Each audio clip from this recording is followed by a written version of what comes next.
for Laura. Thank you, Laura. You good, Laura? You all set? Okay. Good evening, everyone. I'd like to call the meeting to order. Please rise for the pledge. I pledge allegiance. United States of America, and to the republic for which it stands, one nation, under God, indivisible, with liberty and justice for all. Okay, Secretary, call the roll. Aiello. Here. Berry, here. Casper. Here. Jackson. Here. Lloyd. Here. Nenza. Here. Malloy. Here. First up is superintendent's report. Yes, thank you. First item is an update on our wireless access infrastructure within the district, and I've asked Vern to give us a brief report. Yeah, over the winter break, we made some more adjustments to our wireless network, updating firmware for a lot of access points. And one of the things we're bringing to you tonight is a gift that's kind of unique. At a recent Director of Technology meeting for South Cook, one of the directors mentioned that they had some Cisco access points that were same as some of the ones we have, and they were offering them for free to any school district that could use them.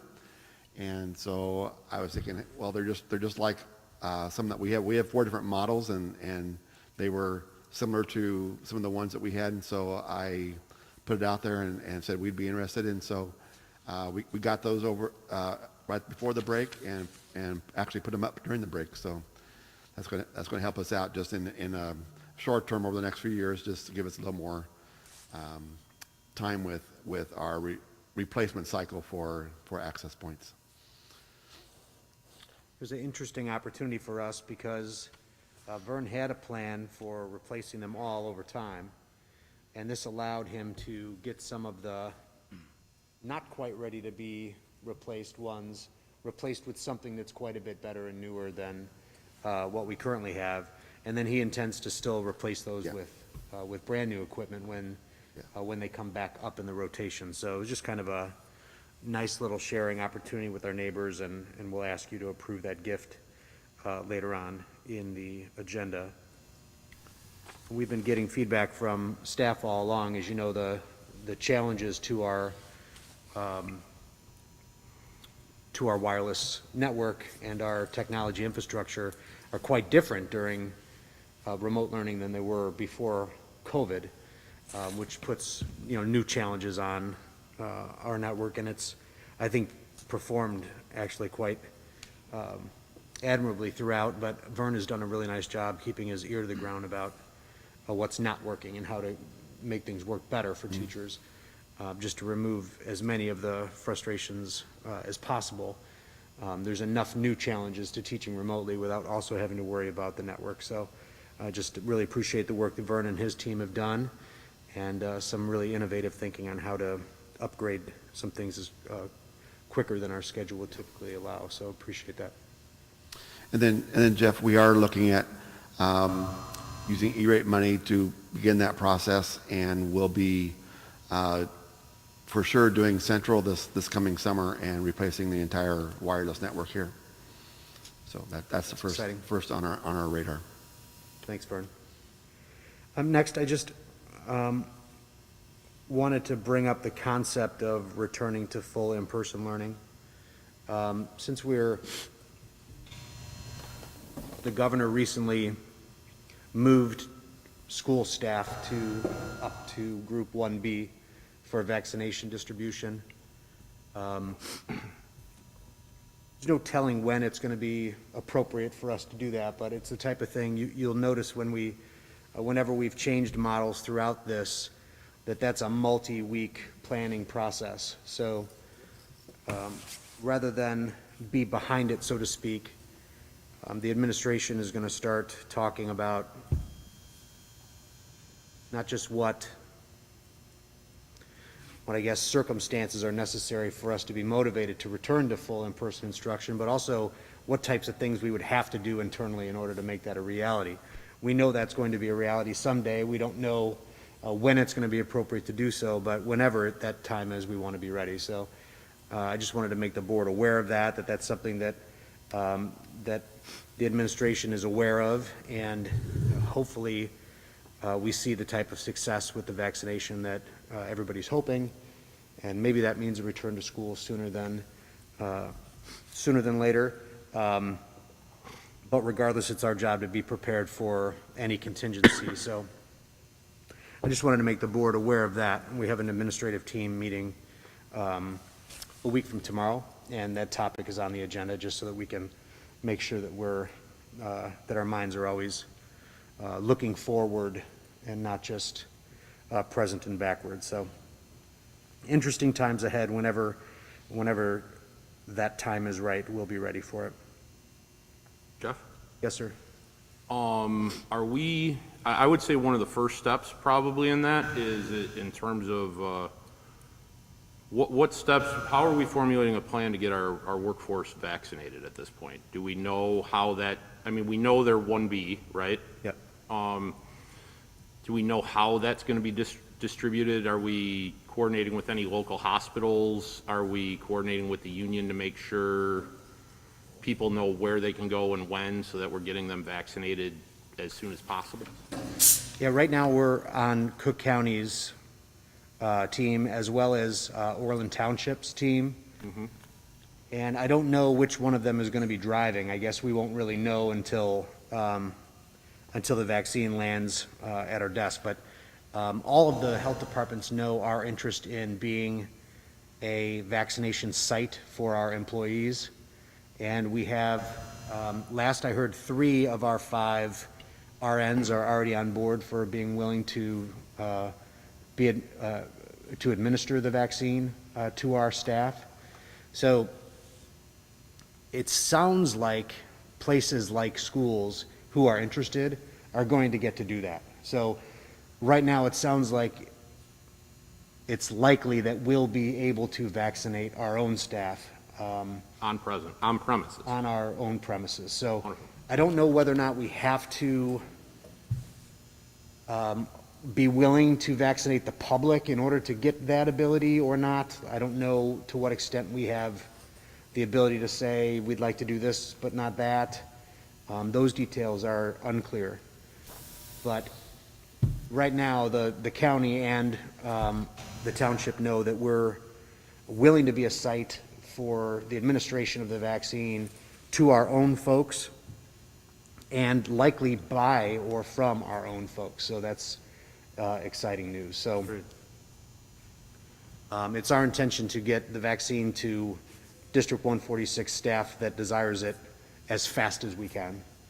And that's really, I think, a good practice on our part, regardless of what model of schooling we're in, just as a public health decision. It just seems like a no-brainer to me from a public health perspective. Okay. And when should we expect to hear the results of this meeting? I mean, I think, when should we expect to have a rough time frame of how long it would take us to be ready to be back full day in person for, I assume any discussions, we're going to continue to offer remote learning through the end of the year for anyone that. Well, I mean, I don't know. I presume that's going to be a requirement, and that whether it's a requirement or not is something we're going to want to do. I think it's going to take at least that much time for families to be comfortable, all families, I guess, to be comfortable sending their kids back to school. As far as when we can be ready to bring those that want to come back to school back full time, that's a really complicated thing for us to do, because, you know, we've got some staff that can only work remotely because of their own health conditions. I don't know when that ceases to be a concern. Perhaps once they're vaccinated, or some of them vaccinated, some will be ready to come back and some won't. But I'm really most concerned about,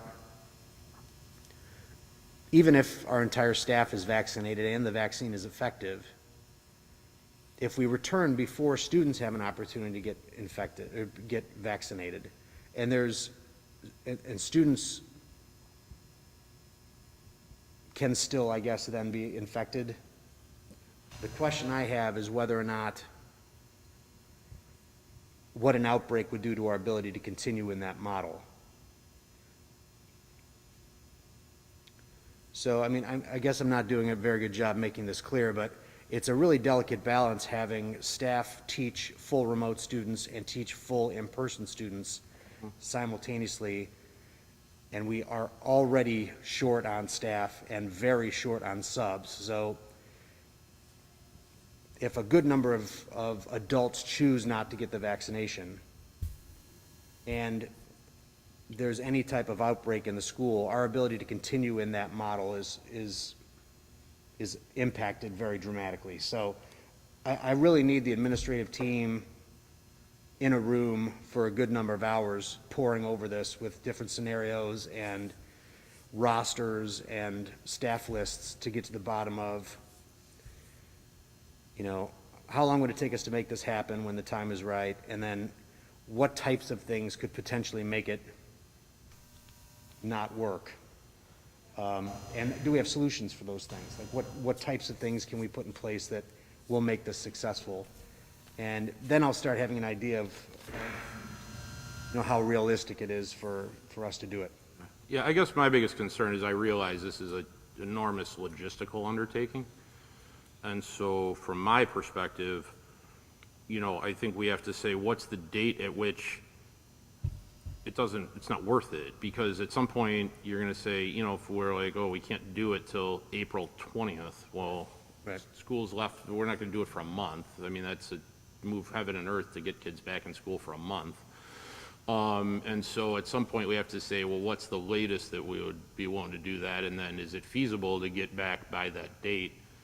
And I guess what I'm saying is, could we just set a goal of your team just sort of hammering, at least getting back to us with what those parameters would be? Yep. Understanding that there's a ton of logistics to work out, and, you know, we're not going to, like, you know, hold you guys and pound the table if those deadlines aren't met, but we need at least to have, like, a realistic assessment if it's even worth moving the world to do that. Well, I appreciate that. I mean, that sounds really realistic and generous, and it brought my heart rate down a little bit, just because, you know, we like to deliver. But I think this is important for us to do, even if we're not going to make whatever that cutoff date is. You know, let's say administration says, let's say the danger is past in this scenario, and if we can get the kids back safely in by May 1st, it would be worth it. Or maybe it's April 1st, it would be worth it. And if it's not by that date, then it probably wouldn't be worth it. Well, regardless of what those dates would be, and regardless of whether or not real life meets the criteria of it being reasonable for us to come back by then, I think we need to do this exercise anyway, Rick, because I remember a time last spring where we thought, you know, is the governor going to close us for the rest of the year? Just close us for the rest of the year, because certainly we'll be ready to open by the first day of school in the fall. Let's get that 2.5-month summer separation to kind of hit the reset button and be ready to go. And then here we are, you know, a full term 5 months after that, yeah. after that, and we're talking still about maybe someday. So I guess what I'm saying is, it's a good thing for us to play with in the sandbox, regardless of whether or not we're going to meet a date this spring, just so that whenever it's appropriate for us to come back, we have a clue how to do it, and we can do it as at a high level. Well, I mean, I think the truth of the matter is, I don't think the vaccine, I think my understanding, I don't think it's approved for children. I think they have not tested it on children yet. No, I think one of them is 18 and older, and one of them is 17 and older, if I'm... And so I don't think it's necessarily realistic to assume at this point that there's going to be a vaccine available for the first day of school next year for our student body. Right.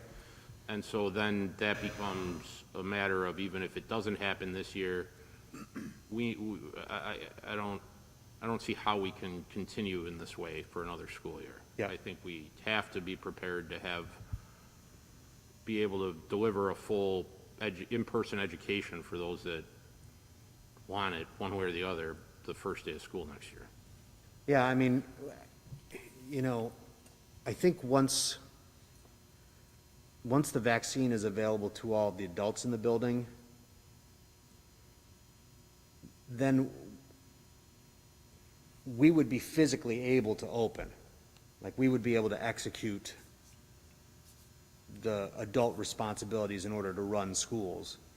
But if for whatever reason, there is an outbreak in the school that results in unvaccinated adults either being in close contact and needing to quarantine or testing positive, depending on how that goes down, it may not take very many adult illnesses for us to no longer be able to do it well or do it at all.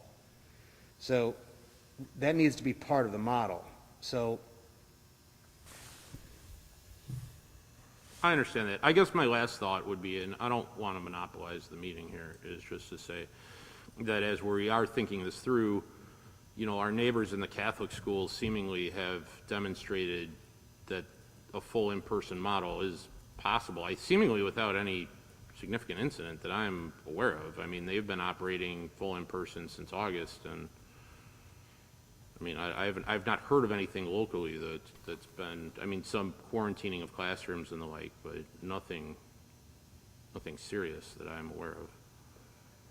So, I mean, it is possible, I think. yeah, the thing in the school districts that I'm aware of that started the school year fully in person, you know, a good number of them had to go to full remote. And at least for a period of time, and sometimes more than for one period of time, because of lack of staff. I mean, if we had the kind of sub-list that we had 3 or 4 years ago, and if we had, you know, the 10,000 unemployed certified teachers in the state that we had 5 or 6 years ago, this would be a much, much different crisis. But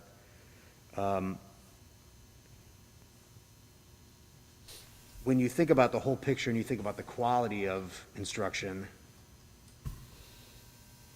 you know, that's a factor too. And obviously we want kids back, as evidenced by us going from a full remote program to a hybrid program, because of the social emotional importance of being present in the schools. So I guess there's just, as you already understand very well, Rick, there's many considerations for that. And the purpose of me mentioning this tonight is to let the board know that we haven't lost sight of that as the inevitable goal. While we don't know when it's appropriate for us to do that, whenever that is, we want to be ready. So we're going to start those discussions now, and I'll obviously keep the board abreast as we get smarter about it. Well, thank you. I just have a quick question about, did they tell you how much advance notice you'll get being a host site? 2 weeks, a week? No, and no one's even guaranteed us that we're going to be a host site. They just asked us if we were willing, and we said yes. And they said, if yes, do you have staff that are qualified to administer the vaccine? And we said yes. So my guess is they're going to be knocking on our door. But if not, we'll have our teachers and staff in line at whatever providers are approved. I would think having RNs on staff would, as opposed to one RN for the whole district, like some districts have, would probably. Yeah, there's a real good chance that we're going to have 5 or 6 that are willing and able and qualified to administer. So that's going to be a huge advantage, I think, for us. Okay. With any other comments about the discussion about return to full in someday? Next topic is the COVID dashboard. Julie Harris from the Teachers Union commented in our last regular meeting about some feedback that she got from some members that talked about how they thought what we were representing on our COVID dashboard was either confusing or not the whole picture. So I just mentioned to the board that, you know, administration doesn't have any objection to including those cases that were a result of interactions outside of the school space, outside of the workspace. The reason why we don't currently include them in the dashboard is we don't believe that they're telling the story that's relevant to the message that we're trying to send with the dashboard itself, which is whether or not it's safe for you to send your kids to school. Families need to decide how much, as a parent, I would be interested in how much we're spreading the disease at school. The numbers that we've been showing in the dashboard are representative of that. So there's been very little transmission within the school, therefore the numbers on the dashboard have seemed very, very low. People go home and watch the news and see all the transmission in society. They think that those numbers are artificially low. The numbers have been, without mistake, accurate for every interaction that has happened within the school building or the workplace for adults and kids alike.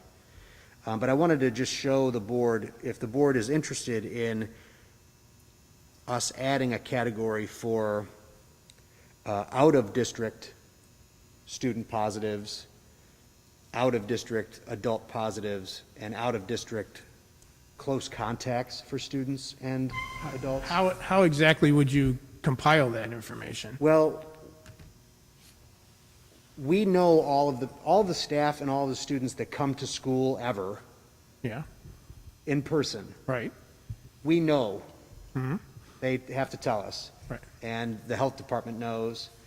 So we're able to report those numbers whenever you'd like. I don't think that they're representative of the safety of what's happening in the school building, because it's kids that came to school, wore a mask, kept their distance, did all the things that we're doing, and then they went mask-free to a 6-student sleepover last weekend, and 3 of them caught COVID from the little brother of the host. I don't think that that speaks to the safety of our school, particularly since we knew about that before any of the students returned, and they were all quarantined and didn't return to the school.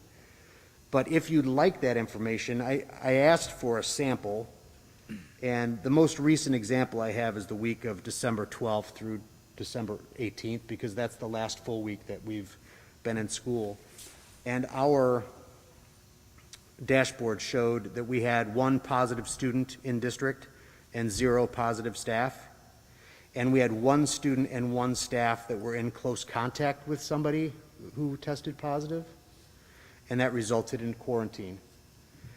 We could also have posted for that week that we had 1 additional positive student from outside the district and 17 close contacts students and 3 close contact staff. That's 17 students and 3 staff who during that week reported to us that they had been in close contact with someone who tested positive while outside of work or school. And because we know about that, we didn't allow them to return to school or work. But it had nothing to do with their interactions with people at work or at school. So we haven't been reporting it. We don't think that those numbers are alarming either. And as long as we title those sections of the dashboard appropriately, we don't see any harm in publishing those numbers. I don't think it tells the story that's relevant to parents who have difficult decisions to make about whether or not to send their kids to school. But I also don't like even one person looking at us with their head tilted sideways, wondering if we're telling the truth because we're not reporting those numbers as well. So I'm inclined to start reporting them. I don't think we have anything to lose by reporting them. I'll make sure that the description over those numbers is accurate so that they understand exactly what it is that we're reporting.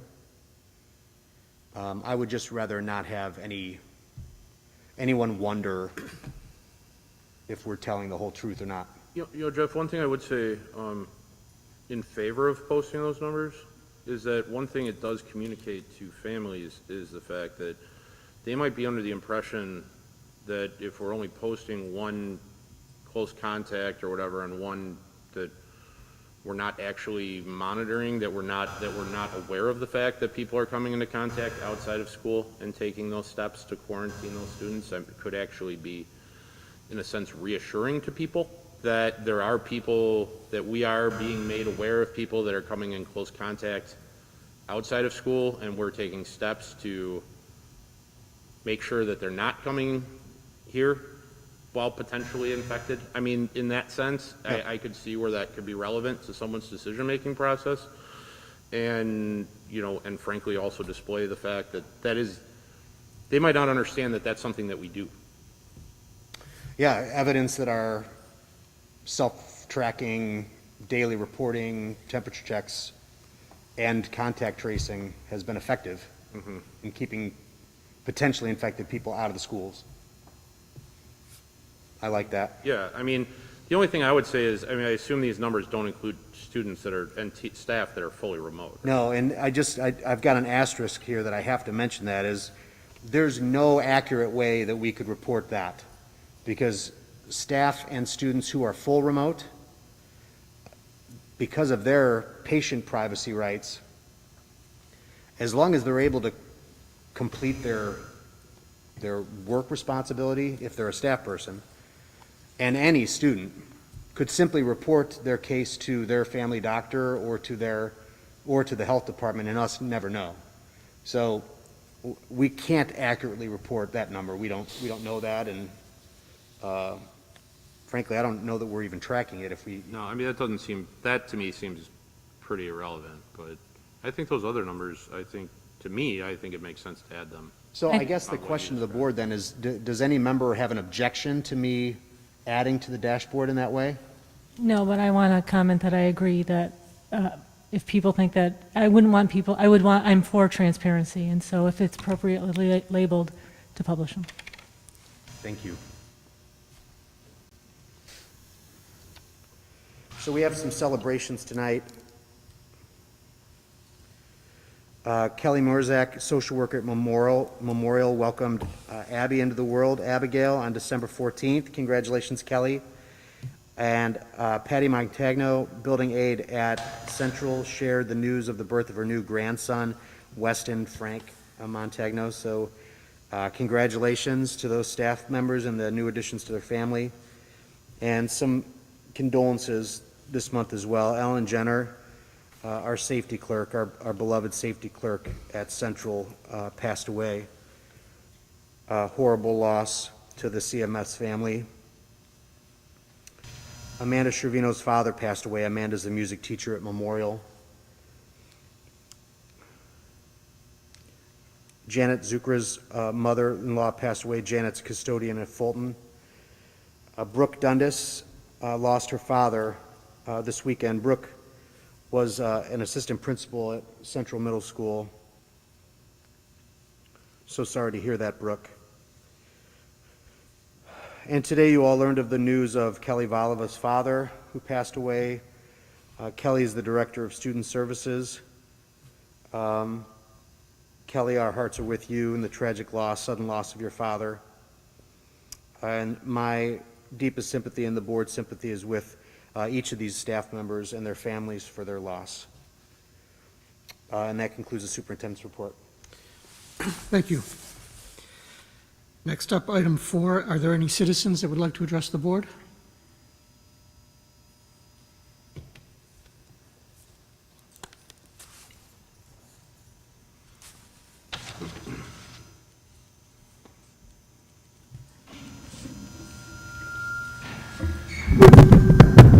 Good evening. My name is Shane Wilson. I've spoken to you before. My son is a student here at Central. I actually wasn't going to speak tonight, but I was very interested by the discussion you just had on a couple points, and I wanted to address those. The first is about the prospect of returning to full in-person school. I think that is everyone's objective. I think that is the ultimate goal. That's what a school is intended to be, and that's what the school is set up to do. I guess the couple hesitations I have are, one, it's very easy to view the vaccine as a panacea. as the thing that's going to solve all our problems. We've already seen that just the rollout of the vaccine is complicated, that we haven't seen as many vaccine doses available as we intended. We know that at least 2 of the vaccines that are currently available require a second dose. And so to inoculate, it takes more than a month. So that timing has to be factored in. And as Mr. Lloyd pointed out, right now, we think these vaccines are not appropriate or available for students. And it's important to remember that being vaccinated against a disease does not necessarily mean you've stopped transmission of that disease. In fact, this disease in particular seems to have a very long latency period. And so when we're looking at timing, I think we have to be thinking a lot more long-term about how this return to school will take place. And the real point I want to make from that is we've already seen twice where the school district has attempted to implement a plan, and that plan has been upended by timing and current events. And I appreciate that you want to have the team working on this to figure out what a return to school would look like. I hope you are simultaneously looking at what are the other options. How long do we have to consider a remote plan? Ms. Harris at the last meeting even asked, what are our standards for potentially going back to full remote? The numbers are kind of confusing right now. We're seeing record numbers of cases nationwide, but today I think we saw a report that Illinois actually had a smaller increase than we've had in quite some time. And there was even the optimistic report that you might reduce it, we might be moved back to tier 2 as soon as Friday if those numbers continue. That would of course be glorious, but I just don't want us making plans based on our fondest hopes without making other plans based on other issues and practicalities.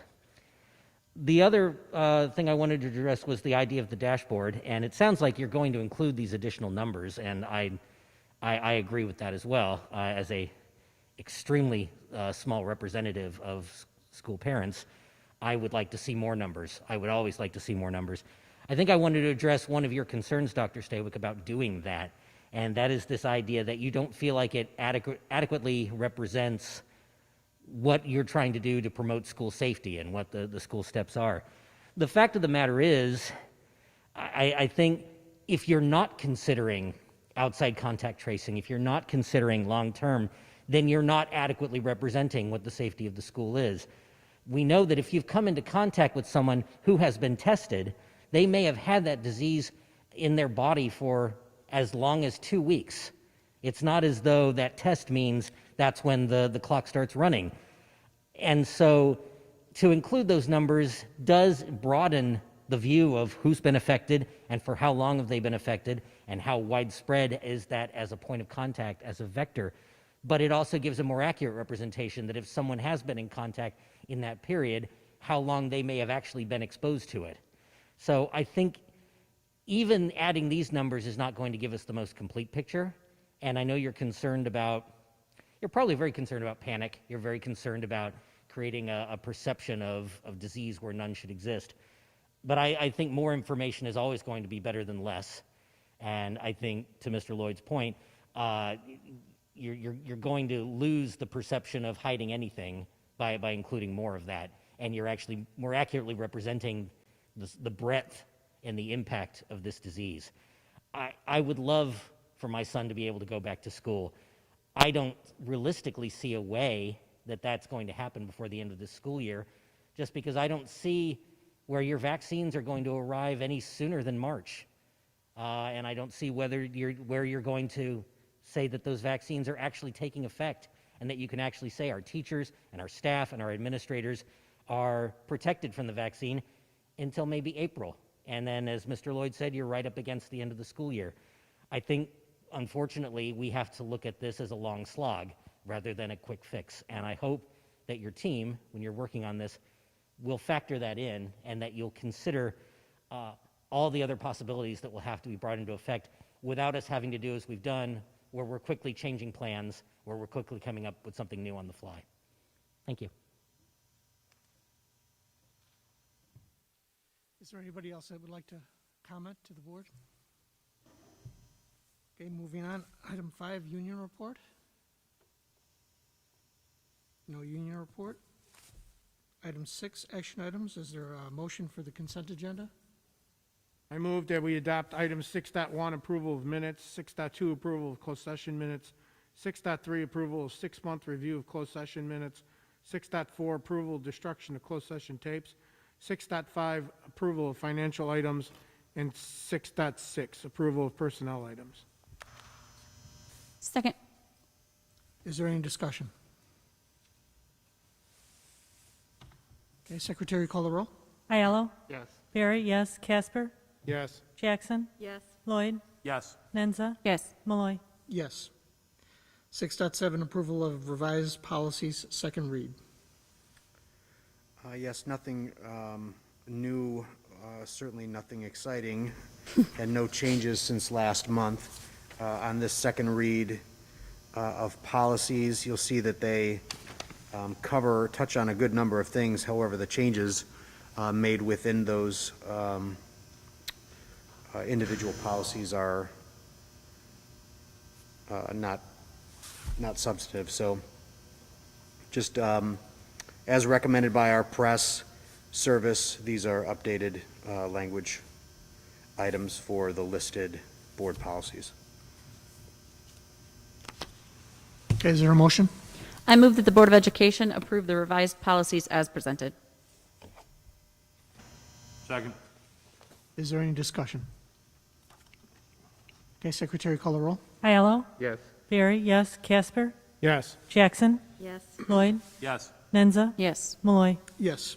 6.8, approval of gift to district. Yes, as described in the superintendent's report by Vern, we had a number of used wireless access points that were donated to us by the Arbor Park School District. They have approximate used value of $3,200, which requires them to be officially accepted by the board through action. And we'd like to just show our appreciation to Arbor Park Board of Education, so I'll be sending them a thank you note in writing. Is there a motion? I move that the Board of Education approve the gift to the district as presented. Second. Is there any discussion? Okay, Secretary, call the roll. Aiello, Yes. Barry, yes. Casper, Yes. Jackson, Yes. Lloyd, Yes. Nenza, Yes. Malloy. Yes. Information items, 7.1, cruise fair renovation Phase 2 update. Yeah, I'm super excited to have Eric Sickbert from DLA with us this evening. He's going to just remind the board of what is involved in Phase 2 and take us through the timeline for the bidding process for that part of the project. Hi, Eric. Hi, Dr. Saywick. Great to see you. Great to see everybody. It's great to be present with people in live, right, instead of Zoom all the time. So it's great to be here. Good to see everyone. Correct. I'm here to give everybody an update on this coming summer's work. Most of it is involving finishes, but we do have a few other things that we're going to be doing at the schools at Fierk and Cruz. And basically, the work that we're doing at both schools are identical. So I'll kind of go through one school. I'll just say they're both schools, and this is what we're doing at both schools. So just to give everybody an update. New floor finishes and wall base is what we're doing at all the public spaces. Some of the service spaces which have concrete, we're not going to be touching. And obviously, the floors that have already been done, we're not going to be doing those either. Gymnasium is one of those that I think we've done those a few years ago, so we're not going to be replacing the floors in the gymnasiums. So, replacing the existing metal lockers in the with new metal lockers at the locker areas for each school. Probably the largest project that we're doing are the skylights. Right now, there's a big triangle in each media center at each school. We're going to be actually opening those up. I don't know what they were originally when the schools were built, but they don't really have a lot of purpose other than to bring volume into the space. We're going to be replacing those with cow wall skylights so that we can have a lot of natural diffused light coming into both of the media centers at Fierk and Cruz. Basically, I think we'll be able to maintain the structure that's existing and just infill the, in between the structure with cow wall panels and gets that diffused light in there. So we did think about possibly getting some natural or real glass, but we have a lot of glare issues with that. Since it's a pyramid and we can't really just have a north side, we'd have a full sun coming down on that. So we nixed that idea. So just primarily a cow wall diffused light coming into that space. And then finally, we are replacing the reception counter and the casework in the main offices. This is just the reception area only, not in any of the workrooms or the office spaces. And that's, again, both schools. So that's an update on that. A timeline on that is that we hope that if everything's okay tonight from all of you, we'll go to our second reading next month, and then hopefully we'll have a bid available for you first board meeting in March. And that's our schedule. Here to answer any questions that you might have. Eric, did you say they're replacing all lockers in both schools? Yes. What did we estimate this is going to cost again? What was the question? What's the cost estimate on phase 2 again? Phase 2, we're around, COVID has kind of thrown a little bit of a wrench into everything, Sure. our estimating, so I'm obviously a little hesitant on that, but I can give you a range. We're around 900 to maybe 1.2 million, something like that, depending on Total. lockers, and those could be hard to get because the factories, a lot of the factories have shut down. There's a few things like that that we're a little concerned with, but that's the range. But that's total, not per school. That's, let me confirm that, that is per school. Priority one, it's basically our second phase for the summer. That would be, let me confirm.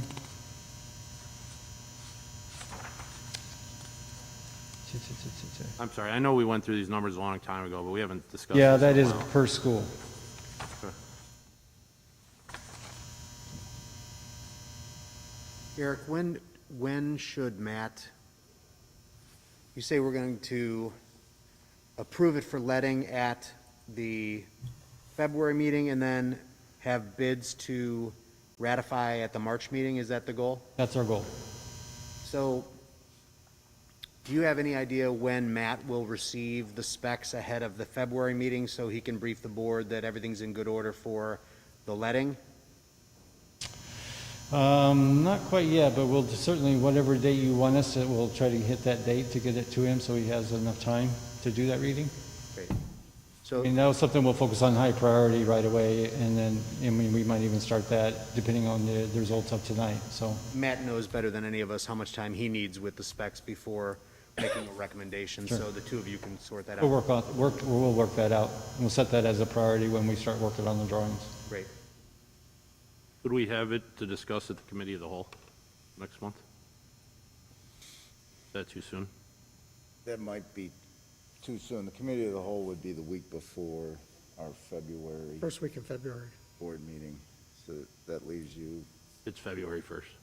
Oh, okay. February 1st, yeah, so that, Yeah, we're on a little bit of a tight schedule. Well, if that's but too, we can certainly I was try. just wondering, it'd be a good thing to discuss in that meeting. We'll have something, but I The don't good know. news is we can carve out time at the February regular meeting to have those discussions during the regular meeting. And we'll do that during the superintendent's report, so it's before the action for you guys letting it, so you guys can vet the specs to the extent that you want to before you're asked to take action.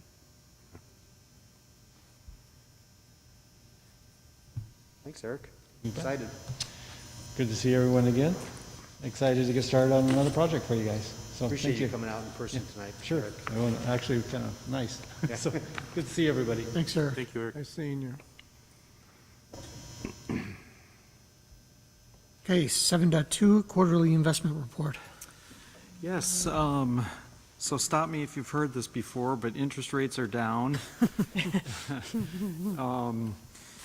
And we're, right now, as of December 31st, we had about $41 million invested. And our average interest rate now for the full portfolio is 0.44%. So it has dropped from what it was 2 years ago at 2.4, and last year 2.5. Now it's less than 0.5%. And so, I still continue to check the two companies that we use against each other to try to squeeze out 0.1% here and there, but generally our time frame is things are invested anywhere from 1 month up to 2 years. So all the 2-year, every month some more 2-year stuff rolls off that was earning 2.5%, and we're reinvesting it at 0.4 or 0.3.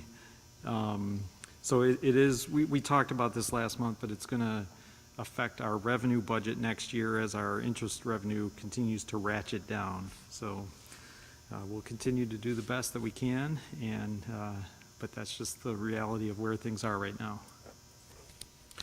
Thanks, Jeff. 7.3, HVAC software control systems. Yes, I'd like to provide you some information about an upgrade that we're looking to do. The background on the upgrade is all of our HVAC systems and equipment in the 5 school buildings and the ad center are controlled by a software program. During the additions that we did at the elementary school, the additions and the new equipment would not integrate with our current system. So at that point, Precision Controls developed with new software, customized our programming for the 4 elementary schools. So we got this great updated system that doesn't present us any problems. That left CMS and the ad center on the old system. It's well over 15 years and is no longer supported as a software. So Vern's team is often helping us navigate when I hit the wrong button because I'm not supposed to hit anything but run. So at this point, we have 2 computers in the district allowing us to control CMS and the ad center. It's time to integrate these 2 schools with the 4 elementaries so that we're running one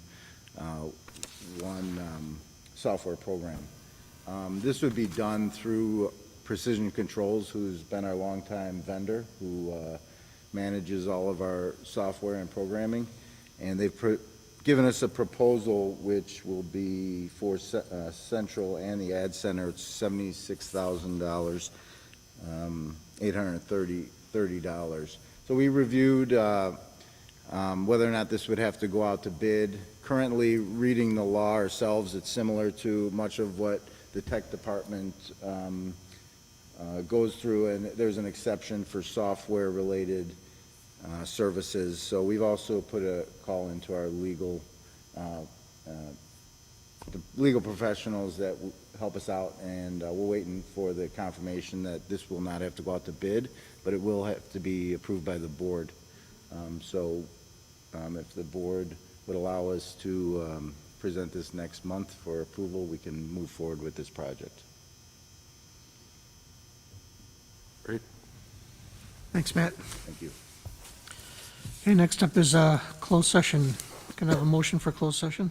I move that we go into closed session for student and personnel matters. I'll second. Hey, Secretary, call the roll. Aiello? Yes. Barry, yes. Casper? Yes. Jackson? Yes. Lloyd? Yes. Nenza? Yes. Malloy? Yes. There will be no action after closed session.